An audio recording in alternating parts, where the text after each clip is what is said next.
unang-una, no, sabi niya, horrified siya doon sa agreement. Pero sasabihin niya, hindi pa niya alam kung anong nilalaman ng agreement.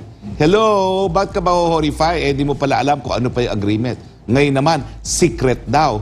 Eh, anong sekreto dyan? Eh, nalathala nga yan sa mga periodiko, no?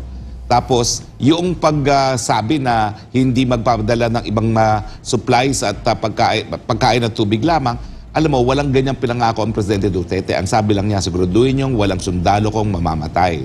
Pero, ang pumasok sa ganyang kasunduan, eh ang Presidente Aquino pa. At ito'y kinumpirma ni then Secretary Gazmin, no?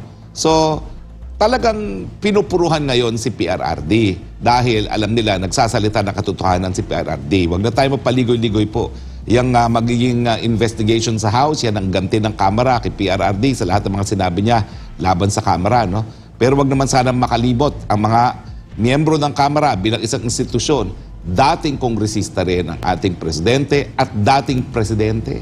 So kung ano yung mga ginagawa nila, for instance sa SMNI, huwag nilang gawin yan dahil naging simbolo rin ng institusyon ng presidency, ang ating PRRD, at simbolo rin ng Kamara de Representante.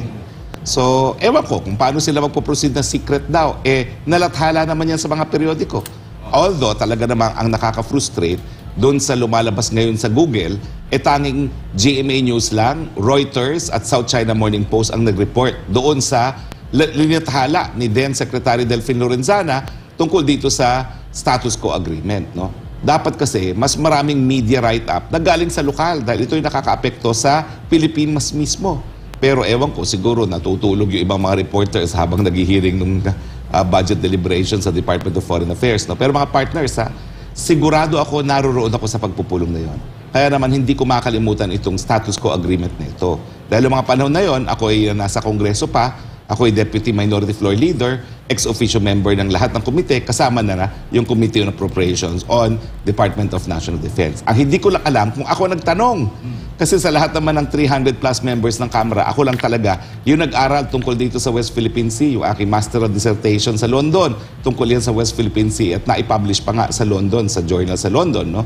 So tingin ko, ako talaga yung merong pinakamalaking interest dyan sa West Philippine Sea nung nagtestigo si Delfin Lorenzana. So, okay lang po. Dahil para pag nagkaroon ng public hearing, malilinaw natin na wala pong sikreto. Pangalawa, wala pong talagang binitawang pangako ang Presidente pagdating sa ayungin mismo. It's a status quo agreement on West Philippine Sea. Siyempre, kabahagi dyan ang ayungin. Pero ang sabi lang talaga niya, siguraduhin walang mamamatay na sundalo ko kasi may mga bagay-bagay na hindi na diskartehan. At hindi na dapat yan didiscuss publicly dahil kapag dumiskarte ngayon ang PBBM, ipipreempt naman ng China. Eh di lalong hindi tayo makapagdadala ng mga kinakailangan dun sa Sierra Madre, no? Kaya nga po, pagdating sa relasyon sa ibang mga bansa, ito po yung exception sa freedom of information.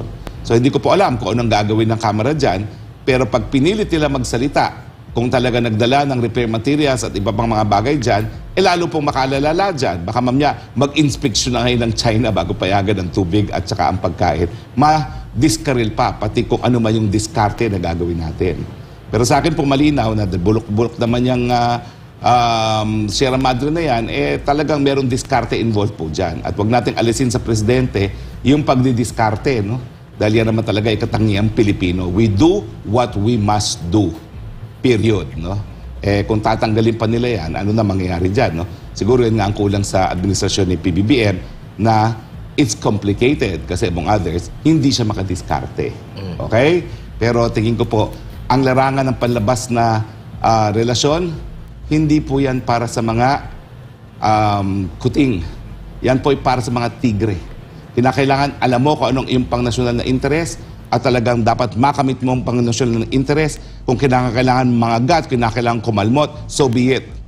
Pero hindi po dapat kuting ang sa larangan ng panlabas na relasyon. It's not for kittens, it's for the tigers.